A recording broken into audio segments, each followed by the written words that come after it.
네, 총리님, 최근에 LH 사태의 본질은 물론 내부 정보를 활용을 해서 부동산 투기에 공무원들이 국민들이 분노할 만한 그런 행위를 저진 들에 대한 그런 사태가 LH 사태의 본질입니다. 근데 사실상 LH 사태는 더 큰 본질이 있다고 생각이 됩니다. 그건 바로 우리 주거 정책이 국민을 향한 주거 복지에 초점을 맞추지 못한 것들이 더 근본적인 본질의 문제라고 생각을 하고 있습니다. 최근에 LH 사태를 계기로 해가지고 주거 정책 전반을 점검하고 정책 패러다임을 전환하는 그런 기회로 만들어야 된다고 생각을 합니다. 제가 이번 결산서를 보니까 주거복지 로드맵 상에서 2022년까지 원래 건설형 공공임대를 35만 호 중에서 80% 정도를 영구임대나 국민임대, 행복주택으로 제공하게끔 되어 있는데, 그러니까 2000년까지 63.2%, 약 13만 호에 불과합니다. 이걸 좀 획기적으로 더 확대할 필요가 있다고 생각을 합니다. 총리님께서 이 부분들도 확실히 좀 챙겨주셨으면 좋겠습니다. 의원님 아시겠습니다만 공공임대를 확대하더라도 또 옛날보다는 주거에 대한 기대가 높아지고 있기 때문에 그런 점에서도 인식의 전환이 있어야 될 것 같습니다. 요즘에 뭐 주거 폭탄을 해야 된다, 공급 정책의 측면에 대해서 많이 강조를 하는데, 실제적으로 보니까 승인을 해놓고도 3년이 지났는데도 미착공한 그런 분량이 1만 8천 호 정도가 됩니다. 그리고 더 나아가서 행복주택은 청년, 그 다음에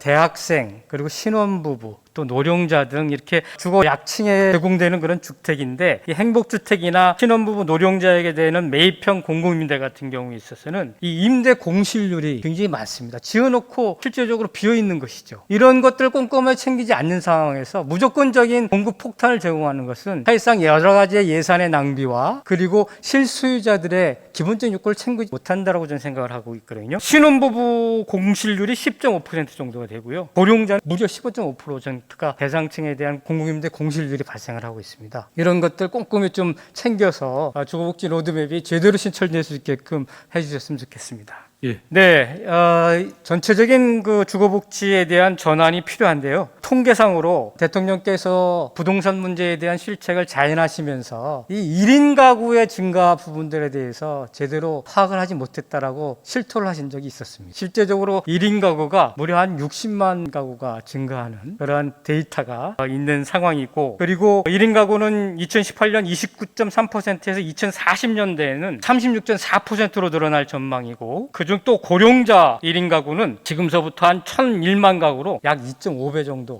증가할 그런 상황이거든요. 그런데 저희들의 주택 공급은 이런 1인 가구에 맞춘 그런 주택 공급을 하는 것이 아니라 기존의 4인 가구 중심 주택 공급을 하고 있는 그런 상황이거든요. 이러한 가구의 변화, 또 저출생으로 인한 인구의 변화, 이런 것들을 종합적으로 고려한 주거복지 로드맵이나 주거 공급 정책 부분들에 대한 전면적인 개편이 필요하다고 생각을 하고 있습니다. 아마 의원님 지적하신 것이 하여튼 국토부 지금 LH공사 등등 곳에서 의원님 지적하신 어떤 그런 문제, 특히 1인 가구들 중에서 특히 젊은 층들은 이 주거하고 자신들의 일자리 사이가 지금처럼 이렇게 많이 떨어져 있는 거, 이런 것들을 원하지 않기 때문에 의원님께서 말씀하신 지금 정부가 내놓았던 역세권을 고밀도로 개발한다든가 이런 등등 다양한 방법을 가지고 의원님 말씀하신 그런 미스매치를 줄여나가도록 하겠습니다. 감사합니다. 그래서 본 의원은 몇 가지 주거정책의 전면적 전환을 위한 제안을 좀 드리고자 합니다. 먼저 LH 혁신안 중 이 LH가 모든 걸 독점을 해서 아파트나 여러 가지 주거 형태들을 공급하는 것이 아니라 광역 자치단체의 주택 공급 계획을 수립할 수 있도록 하고, 건설을 산하개발공사가 하도록 주거 공급 정책에 있어서의 분권이라고 할까요? 이런 것들도 좀 필요하다고 생각을 합니다. 첫 번째로는. 그리고 두 번째로는 위기 시에 공급이 부족할 시에 안정적인 주거 단지들을 조성하기 위해서 선제적인 공공 토지 비축이 필요하다고 봅니다. 화면을 한번 봐주셨으면 좋겠는데요. 공공 토지 비축이라고 하는 것은 LH 토지은행을 통해서 공익사업에 필요한 토지를 사전에 확보해가지고 적기적소에 공급하는 제도입니다. 그런데 이 표에서도 보시면 아시겠지만은 토지 비축이 제대로 이루어지지 않고 있습니다. 2009년에 처음 실시를 했는데요. 그때는 굉장히 성과가 좋습니다. 근데 이듬해는 10분의 1로 감소하더만 17년에는 100분의 1로 줄었습니다. 작년에 국정감사부터 본의원 이 토지 비축 부분들에 대한 실적 저조 부분들을 제기하고 나서 2000년도에는 비교적 늘어난 그런 상황인데 전체적으로 보면은 계획 대비 10% 정도 수준에 장기적으로 보면은 토지 비축을 해놓고 부족할 때 하게 되면 미리 비축을 했으니까 땅값이 상승분들 전략할 수 있고 그만큼 싼 가격에 아파트를 공급할 수 있는 그런 이점도 있고 그 비축된 토지에 다양한 공공시설과 공원이라든지 정원이라든지 국민을 위한 공공시설들을 만들어 나갈 수 있는 것이거든요. 이 계획 대비 10%라는 것은 너무나 저조합니다. 그런 것들 좀 꼼꼼히 챙겨주셨으면 좋겠습니다. 그리고 세 번째로는 요새 초강형 메가시티 조성이 논의되고 있습니다. 그래서 이 메가시티를 조성을 할 때 전국의 메가시티별로 스마트 건강도시 시범단지를 조성해가지고 새로운 균형발전형 주거정책들을 실시할 필요가 있다. 이런 좀 말씀을 드리겠습니다. 이게 주거정책이라고 하면 보통 신도시가 수도권에만 집중돼서 건설되지 않습니까? 대부분 노후화된 그런 임대단지라든지 이런 것들이 지방에 굉장히 많습니다. 지역 주민들도 좋은 아파트에서 좋은 주거 환경에서 살 수 있는 주거를 공급해 줬으면 좋겠고 이러한 주거를 공급하는 데 있어서 공공임대주택 그 시설 믹스를 좀 추진을 했으면 좋겠는데요. 여기에 공공주택에 세대복합형 주택을 짓는 겁니다. 그래서 아래 위층에 자녀 손자들이 있고 위층에 고령자들이 있거나 또 반대의 그런 믹스형 주택 어르신들을 이런 요양시설에서만 돌봄하는 것이 아니라 이러한 공동체 내에서 돌봄이 이루어질 수 있는 주거 시스템들을 만들어 나가는 것이 굉장히 중요하다고 저는 생각합니다. 그런 시범 모델들을 균형 발전 차원에서 또 지방이 많이 만들어내면 좋은 효과가 있지 않겠는가 좀 생각을 해봅니다. 예, 의원님 지금 워낙 주택 시장에 있어서의 어떤 과열이라 할까요? 또 부동산의 이 뭐 거품이라 할까 이런 부분들이 어느 정도 조금 진정이 되면 의원님 말씀하신 대로 그런 데 대한 좀 중기적인 비전을 가지고 일을 추진해 나가도록 하겠습니다. 네, 감사합니다. 그리고 55년생서부터 63년생 나아가서 좀 확장된 74년생까지 이제 베이비붐 세대인데 인구 통계학적 보면 한 1000만 명 정도가 될 겁니다.